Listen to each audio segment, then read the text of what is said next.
Khorne here, and today I will be sharing with you my opinion on which lore type is better between Exalted Demon Lords and Daemon Princes for the monogod factions. The answer to some of these is rather obvious and makes you question why the other option is so bad, while with the others the answer is not so simple. I will also be comparing them without any items you can get or any legendary lord defeat traits, just the skills they can acquire by default. Now I will try and determine which is better based on what role they have to play in the army, how well they can perform their role, and how they compare to the other lord type. First up, let's compare the Exalted Keepers of Secrets to a Daemon Prince of Slaanesh. Exalted Keepers of Secrets have a melee line, a magic line which encompasses the lore of Slaanesh and lore of Shadows, a generic red line, generic blue line, a few unique abilities which help it in melee, a damage over time ability which the Daemon Prince doesn't have, and the most important ability is Feasting on Fear, that gives them access to healing. Now, a Daemon Prince of Slaanesh has the same melee line, a mixed magic line which includes the best options from both the lore of Slaanesh and lore of Shadows, a generic red line, generic blue line, and some more unique abilities which help them in melee. Something that sets all Daemon Princes apart from the Exalted Greater Demons is that they get a trait when they ascend called Ascended Lord, which gives them 12 melee attack and 15% weapon strength. Daemon Princes of Slaanesh also get a Mark of Slaanesh, which gives them some more physical resistance. Now, to define their role, both lore types are spellcasters, and I can't give you a definitive answer on which is better at it. It would mostly come down to personal preference, but I believe they are about the same in that regard. Then, when it comes to their melee capabilities, again, they are mostly the same, but the Daemon Prince has an advantage here, as they can pick and choose their engagements much better than Keepers of Secrets can, considering they can fly.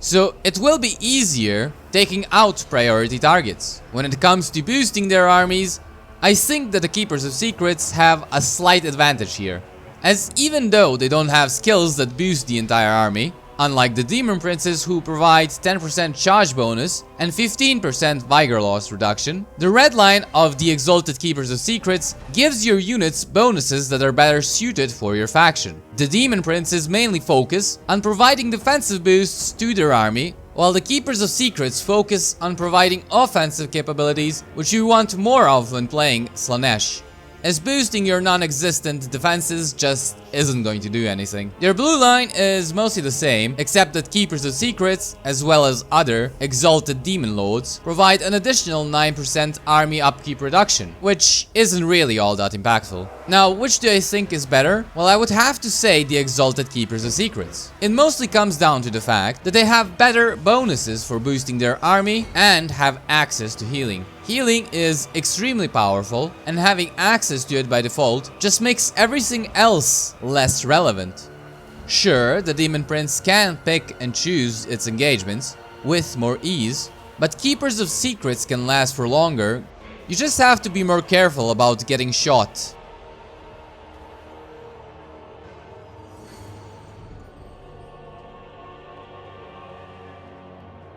Next, let's compare Exalted Bloodthirsters to Daemon Princes of Khorne.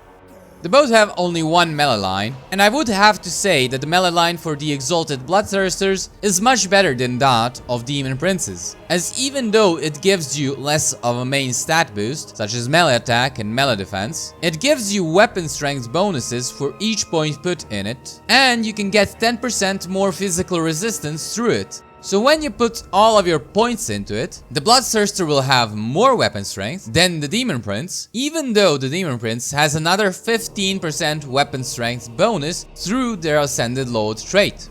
The Daemon Prince has the Mark of Khorne, which gives it Frenzy and has unique abilities, which see it gain ward save over time when nearby entities die, and boosts the melee attack of friendly units around it. It also provides vigor loss reduction and a 10% spell resistance bonus to all units in its army.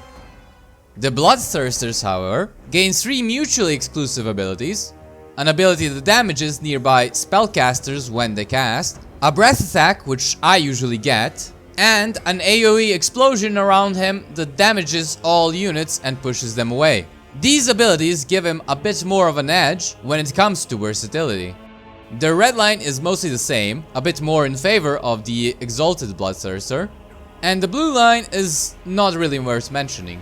So this mainly comes down to what their role is on the battlefield. Demon Princes are less armored, they don't have a skill that increases their missile resistance, and have less physical resistance, but have more melee defense and a bonus versus infantry, while Bloodthirsters have more armor, physical resistance, more melee attack, and weapon strength. This, in my view, makes Bloodthirsters better when taking out enemy lords, large monsters, and heroes, while the Demon Prince is better in prolonged combat against enemy melee infantry, as well as giving bonuses to your other units. But Khorne units are already amazing in prolonged combat against enemy infantry, and they already have a lot of units which have abilities that boost the melee attack of nearby units, most of which don't even have to be charged up in intensity. Even the Bloodthirster has an ability that boosts the melee attack and leadership of friendly units that activates as soon as they go into melee. What I believe Khorne armies need is a unit that can reliably kill enemy monsters and other high value targets, as recruiting regular Bloodthirsters, who would usually fill this role, takes too long, which is why I believe the Exalted Bloodthirsters are a better lord option, but only slightly. Next, comparing Lords of Change to Demon Princes of Tzeentch, and unlike the previous two, I don't even have to think hard about this one. Exalted Lords of Change have only a single magic line that can either be Lore of Tzeentch or Lore of Metal, and a couple of not so impactful skills. One that stops a single enemy unit from moving, and another to make the Lords talk. Whereas Demon Princes of Tzeentch have a mixed magic line of Metal and Tzeentch, which isn't amazing in its spell selection, but is still rather good. Not to mention they get a 10% spell cost reduction dependent on which lore of magic they had before they ascended. They also have a melee line, which is already a big leg up on Lords of Change, and a few unique abilities, one of which is the same as that of the Lord of Change, one that lowers the barrier replenishment delay for the Lord, and one that gives you wins the magic reserves and increases the barrier replenishment of nearby units. All of this already makes the Demon Prince better in my opinion, but they also boost certain demon units twice in their red line. So a much better melee combatant with bonuses that boost your nearby units without him having to stay out of melee. Slightly better spell casting, and a red line that can better boost your army. All of this just makes Demon Princes of Tzeentch a much better lord option than that of Lords of Change.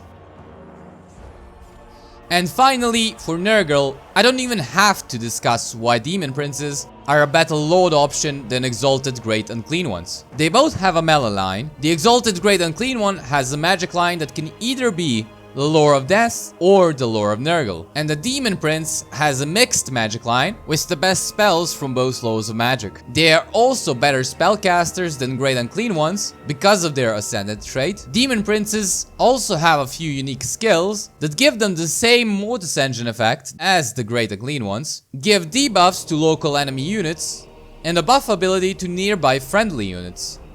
Their red line is mostly the same, except that of the Demon Prince has a much better ability at the end of it. And finally, the reason as to why Demon Princes of Nurgle are so much better is because they are not a slow, morbidly obese, extra chunky target. Instead, they are able to fly around the map, pick and choose their engagements, and not worry too much about getting shot by enemy range units. Whereas Great Unclean ones are going to suffer when having to deal with basic archers, as they have no way of shutting them down, have low armor, so that not even their large health pool can save them. All in all, the Demon Prince of Nurgle performs the same sort of role that Great Unclean ones do, just much better, and they have a bigger presence on the battle map. This makes it for me so that there's never any reason to recruit Exalted Great Unclean ones over Demon Princes. If you enjoyed the video, don't forget to subscribe for future content. Big thanks to Slaaneshi Demon for becoming a member. Thank you all for watching, and until next time. Khorne's horde fights as one.